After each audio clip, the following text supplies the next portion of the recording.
إلهي لا تعذبني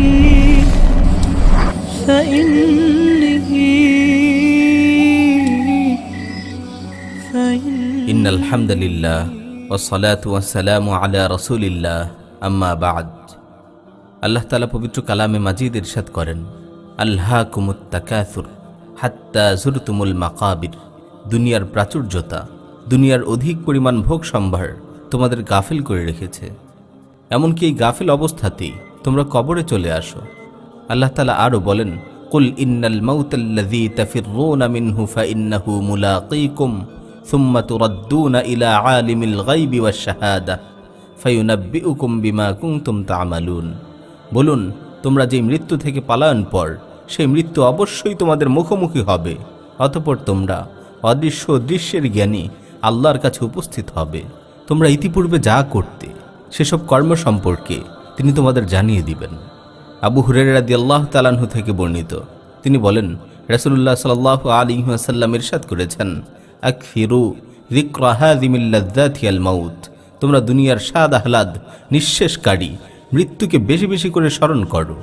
সমস্ত প্রশংসা সেই মহান আল্লাহর, যিনি সৃষ্টি করেছেন জীবন এবং মৃত্যু, এবং তিনি আমাদের এই জীবন মৃত্যুর মাধ্যমে পরীক্ষা করতে চান। যেমন আল্লাহ তাআলা ইরশাদ করেছেন আল্লাযী খালাকাল মাউতা ওয়াল হায়াতা লিয়াবলুয়াকুম আইয়ুকুম আহসানু আমালা। যিনি সৃষ্টি করেছেন মরণ ও জীবন, যাতে তোমাদেরকে পরীক্ষা করে নিতে পারেন তোমাদের মধ্য থেকে কে সবচেয়ে ভালো আমল করে। আমাদের জিন্দেগিতে আমাদের জন্মের মতোই যা সবচেয়ে অবধারিত সত্য তা হচ্ছে মৃত্যু। এই অনিশ্চিত জীবনে একমাত্র নিশ্চিত বিষয় হলো মৃত্যু, অথচ এই মৃত্যু সম্পর্কে আমরা সবচেয়ে বেশি উদাসীন, সবচেয়ে বেশি গাফেল। মৃত্যু এমন যেটা মুসলিম, কাফের, আস্তিক, নাস্তিক সবাই বিশ্বাস করে। অর্থাৎ মৃত্যুকে কেউই অস্বীকার করে না, করতে পারে না, চাই সে যেই ধর্মেরই হোক না কেন। এমনকি হাল যুগের নাস্তিকরা পর্যন্ত মৃত্যুকে অস্বীকার করতে পারে না। এই এমন এক বাস্তবতা যা অস্বীকার করার সুযোগ আল্লাহ তাআলা কাউকে দেননি। সমস্ত সৃষ্টি জগতের সকল কিছুর জন্য মৃত্যু অবধারিত। যা কিছু সৃষ্টি হয়েছে তার বিনাশ অবধারিত, কিন্তু এমন চরম বাস্তবতার ব্যাপারেও আমরা সবচেয়ে বেশি উদাসীন। হাসান আল বসরি রাহিমাহুল্লাহ খুব সুন্দর করেই বলেছিলেন, মানুষের জন্য মৃত্যুর মতো এত নিশ্চিত বিষয় আমি আর কিছুই দেখিনি। অথচ মানুষ মৃত্যুর সাথে এমন আচরণ করে কেমন যেন এর চেয়ে অনিশ্চিত বিষয় আর কিছুই নেই। প্রিয় ভাই ও বোনেরা, আজ আমি আপনাদের সামনে এ ব্যাপারে কিছু কথা বলতে চাই। এমন একটি হক বিষয় যা আমাদের প্রত্যেকের মাথার উপর ঝুলে রয়েছে, সে ব্যাপারে আমরা কেন এত গাফেল। আমাদের জন্য মৃত্যু শুধু একটি বিশ্বাস বা বাস্তবতার নাম নয়, বরং একজন মুসলিমের জন্য মৃত্যু আরও অনেক বড় কিছু। একজন মুসলিমের জিন্দেগির সাথে মৃত্যুর অনেক দিক থেকে সম্পর্ক। যেমন আল্লাহ তাআলা বলেছেন, এই মৃত্যু দ্বারা আল্লাহ তাআলা দেখে নেবেন আমাদের মধ্য থেকে কে আমলে কাজকর্মে উত্তম। আল্লাহ আমাদের জিন্দেগি দিয়েছেন, হায়াত দিয়েছেন, এবং এটাও বলে দিয়েছেন একদিন এই হায়াত শেষ হবে। এখন এই সময়টুকু আমরা কিভাবে পার করি তা আল্লাহ তাআলা দেখতে চান। মৃত্যুর ব্যাপারে ইয়াকিন আমাদেরকে খারাপ কাজ থেকে বিরত রাখে, আর এই ব্যাপারে উদাসীনতা আমাদেরকে দুনিয়ার ধোঁকায় নিমজ্জিত করে। মৃত্যুর ব্যাপারে সচেতনতা আমাদেরকে খারাপ কাজ থেকে হেফাজত রাখে, দুনিয়ার ফিতনা থেকে হেফাজত রাখে। একজন মানুষের উপর যখন কোনো বাস্তবতাই কাজ করে না, কোনো কিছুই যখন তার উপর প্রভাব সৃষ্টি করে না, তার আর পশুর মাঝে যখন নীতিগত কোনো পার্থক্য থাকে না, এমন কঠিন পরিস্থিতিতে একটি শেষ বাস্তবতা কিছুটা হলেও তার শক্ত হৃদয়ে প্রভাব সৃষ্টি করে, আর তা হচ্ছে মৃত্যুর উপলব্ধি। কিন্তু এই কঠিন বাস্তবতাকে স্বীকার করার পরও কেন আমরা মৃত্যু সম্পর্কে উদাসীন হয়ে আছি? এর কারণটা কি? আসলে আমরা এমন এক দুনিয়ায় বাস করি, এমন এক সিস্টেমের নাটবল্টু আমরা, যে দুনিয়াতে চলে শুধু প্রতিযোগিতা, টিকে থাকার প্রতিযোগিতা, দুনিয়ার ধন সম্পদ, সুন্দরী নারী, বাড়ি গাড়ি, সম্মান প্রতিপত্তি, এগুলোর প্রতিযোগিতা, সমস্ত রকম দুনিয়াবী বিষয়ের প্রতিযোগিতা। এটা যেন একটা রেস। সবাই আপনাকে এটাই শেখায়, লেখাপড়া শিখে বড় হবে, এরপরে চাকরি করবে, এরপর প্রমোশন হবে, এরপরে বাড়ি গাড়ি নারী আরও অনেক কিছু। এভাবেই চলতে থাকে এক প্রতারণাময় প্রতিযোগিতা। কিন্তু এই প্রতিযোগিতার প্রতিযোগীরা একটি চরম সত্যকে ভুলে যায়, আর সেটা হচ্ছে তাদের মাথার উপর ঝুলে থাকা মৃত্যু। এটা যে কোনো সময়ই আঘাত হানতে পারে। আপনি নিশ্চিত মনে রাখেন, মাটির উপরে যত মানুষ আছে তার চেয়ে বেশি আছে মাটির নিচে। মাটির নিচে যারা আছে তাদের বাস্তবতাই অধিক বাস্তব যারা কিনা মাটির উপরে আছে তাদের চেয়ে। কিন্তু তবুও তারা কখনোই আপনাকে এই বাস্তবতার ব্যাপারে কোনো চিন্তা ফিকির করার সুযোগ দিতে চায় না। ভোগবাদী সমাজ ব্যবস্থার এই কারিগররা এটা খুব ভালো করেই জানে যে মানুষ যদি মৃত্যুকে নিয়ে চিন্তা করা শুরু করে তাহলে তাদের সাম্রাজ্য ভেঙে চুরে চুরমার হয়ে যাবে। এজন্য তারা প্রতিনিয়ত আপনাকে আমাকে প্রতিযোগিতায় ব্যস্ত রাখে। এই প্রতিযোগিতার উপাদানের কোনো শেষ নেই। এই বিষয়টা এতই গভীর যে আমি অল্প কিছু কথায় এর বিশালতা আপনাদের সামনে তুলে ধরতে পারবো না। কিভাবে পারবো, যেখানে শুধুমাত্র আপনি আমিই না, বরং পুরো সিস্টেম, পুরো দেশ, পুরো জাতি, গোটা পৃথিবী এই ছলনাময় প্রতিযোগিতায় ব্যস্ত।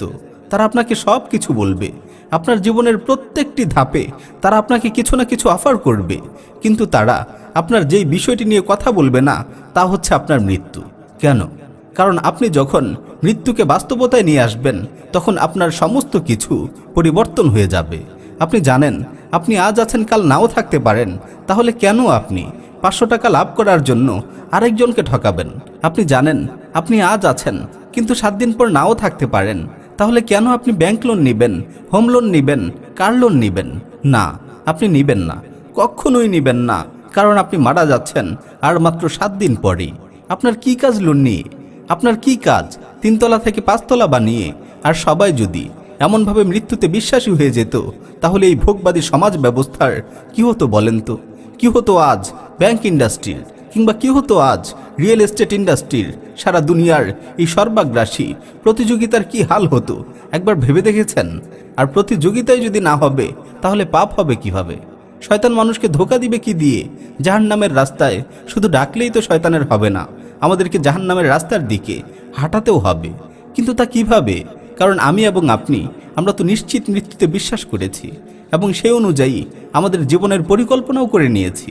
তাহলে সার কথা দাঁড়ালো, শয়তান আমাদেরকে মৃত্যুর কথা ভুলিয়ে দিতে চায়, এজন্য যে তা যদি আমাদের মনে স্থায়ী থাকে তবে শয়তান আমাদেরকে দিয়ে তার ইচ্ছা মতো আল্লাহ বিরোধী পরিকল্পনাগুলো বাস্তবায়ন করতে পারবে না। আপনি যদি নিশ্চিত হন যে আগামীকাল আপনি মারা যাবেন তাহলে আপনি এমন অনেক কিছুই করবেন না যা আপনি এখন করেন। আর এই মৃত্যুর ব্যাপারে চিন্তা ভাবনার অনুপস্থিতি, মৃত্যুর ব্যাপারে সঠিক বুঝের অভাব আমাদেরকে এই দুনিয়ার প্রতারণায় ফেলে দেয়, আর আমরা ঝাঁপিয়ে পড়ি এই ধ্বংসাত্মক প্রতিযোগিতায়। এভাবেই আমরা মৃত্যুকে একেবারেই ভুলে যাই, আর সঠিক সময়ে মৃত্যু আমাদেরকে আঘাত করতে এক মুহূর্ত দেরি করে না। আর আল্লাহ তাআলা তো এটাই বলেছেন, হাত্তা যুরতুমুল মাকাবির, এভাবেই তোমরা কবরে এসে উপস্থিত হও। প্রিয় ভাই ও বোন, এতক্ষণ পর্যন্ত আমরা যে বিষয়টি নিয়ে আলোচনা করে আসছিলাম, যে মৃত্যুর অনুপস্থিতি আমাদেরকে এক ছলনাময় প্রতিযোগিতার দিকে নিয়ে যায়, এই পুরো সিস্টেমের সাথে মৃত্যুর কি সম্পর্ক? ইনশাআল্লাহ আল্লাহ চাহে তো সেটা অন্য কোনো দিন আলোচনা করা যাবে। আজ আপনাদের সাথে একটি গল্প বলি। এক অস্ট্রেলিয়ান মুসলিম ভাই আলী বানাত, আপনারা তার নাম নিশ্চয়ই শুনেছেন। আল্লাহ ভাইকে জান্নাতুল ফিরদাউস নসিব করুন এবং তাকে আল্লাহর ওলিদের কাতারে শামিল করুন। এই আলী বানাত ছিলেন একজন কোটিপতি ব্যবসায়ী। আজ আমরা অধিকাংশই দুনিয়ার যা কিছু পাবার জন্য রেসের ঘোড়ার মতো ছুটে বেড়াই, এ সব কিছুই ছিল আলী বানাতের। কিন্তু আল্লাহর পরিকল্পনা ছিল ভিন্ন। আল্লাহ তার এই বান্দাকে ক্যান্সারের নিয়ামত দান করলেন। না, এটা আমার কথা না, আলী বানাতের কথা। তিনি বলেছেন, আল্লাহ আমাকে নিয়ামত হিসেবে ক্যান্সার দিয়েছেন। কেন ক্যান্সার নিয়ামত? কারণ তিনি যখন শুনলেন তার ক্যান্সার হয়েছে আর মাত্র কয়েক মাস বাঁচবেন, এ কথা শোনার পর তার সমস্ত কিছুর সংজ্ঞা পরিবর্তন হয়ে গেল। তার জীবনের ধরন পাল্টে গেল, তার লাইফস্টাইল পরিবর্তন হয়ে গেল। কেন? কারণ তার তো ক্যান্সার, আর মাত্র কয়েক মাস বাঁচবেন। এখন এসব দিয়ে আর কি লাভ তার? তাই তিনি সিদ্ধান্ত নিলেন এসব কিছুই আল্লাহর সন্তুষ্টির জন্য সাদাকা করে যাবেন। শুধু তাই নয়, শেষ পর্যন্ত তিনি নিজেকে এ কাজে নিয়োজিত রাখলেন। একটি দাওয়া প্রজেক্ট তৈরি করলেন, মুসলিম অ্যারাউন্ড দ্য ওয়ার্ল্ড।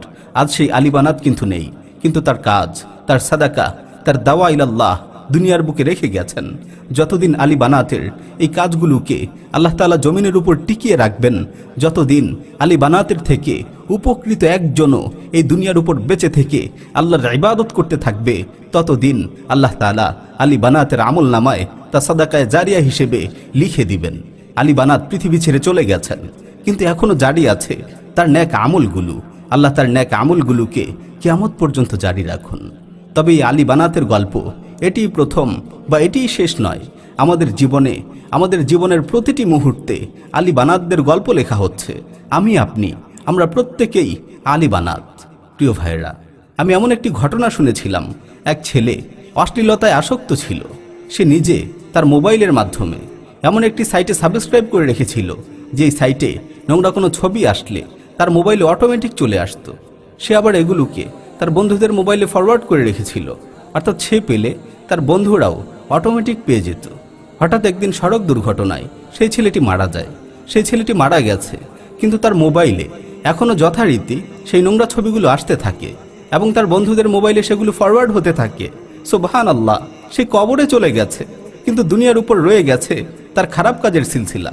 তাহলে দেখেন, একদিকে আলী বানাত যার মৃত্যুর পর ভালো কাজের ধারা অব্যাহত রয়েছে, আর আরেকদিকে এমন কেউ যার মৃত্যুর পর খারাপ কাজের ধারা অব্যাহত রয়েছে।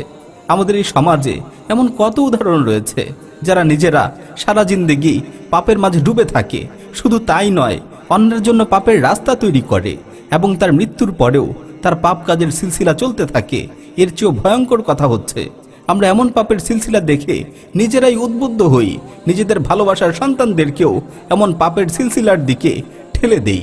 একজন আলী বানাত তার দুনিয়াতে রেখে যাওয়া কাজের জন্য কবরে শুয়েও ইনশাআল্লাহ নেকি পাচ্ছেন।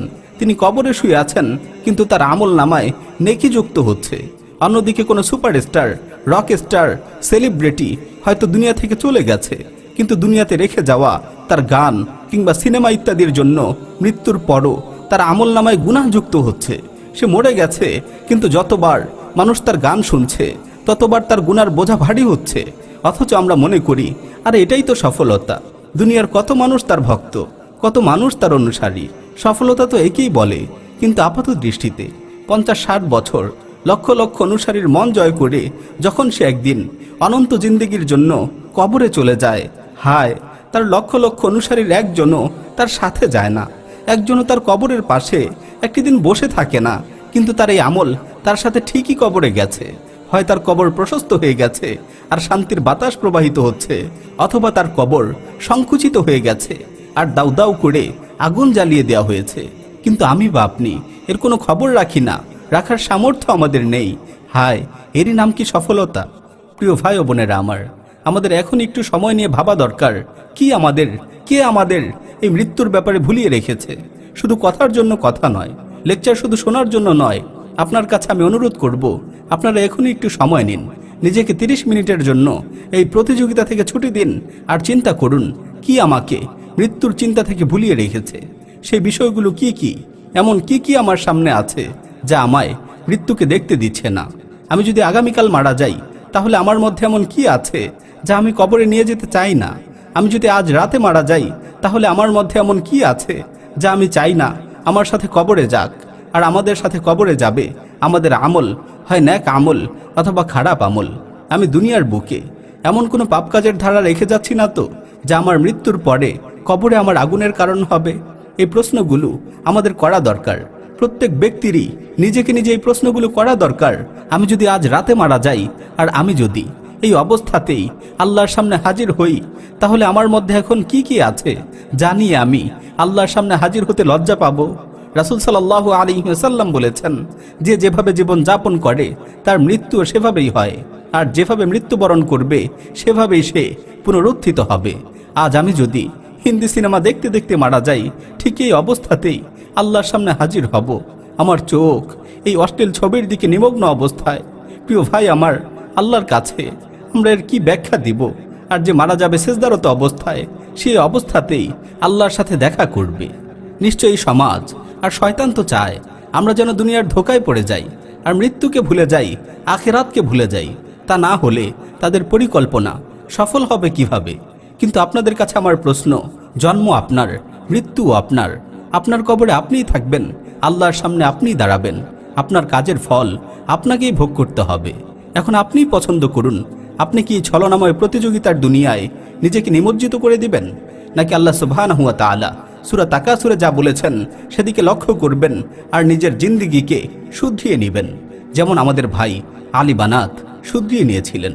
এটুকু নিশ্চিত থাকেন, আপনি যাই করেন না কেন আর যেখানেই থাকেন না কেন, আল মাউতু হাক্কুন, মৃত্যু সুনিশ্চিত।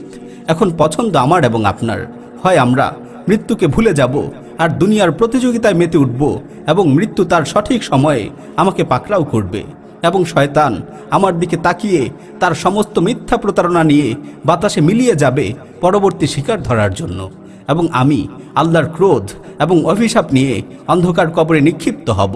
অথবা আমরা আল্লাহর কথাকে বিশ্বাস করব, মৃত্যুকে ইয়াকিনে নিয়ে আসব এবং আল্লাহর সাথে দেখা করার প্রস্তুতি নিয়ে এখনই জীবনকে নতুন করে সাজানোর নিয়াত করব। আমা তাওফীকি ইল্লা বিল্লাহ ওয়া আখির দাওয়ানা আনিল হামদুলিল্লাহি রাব্বিল আলামিন।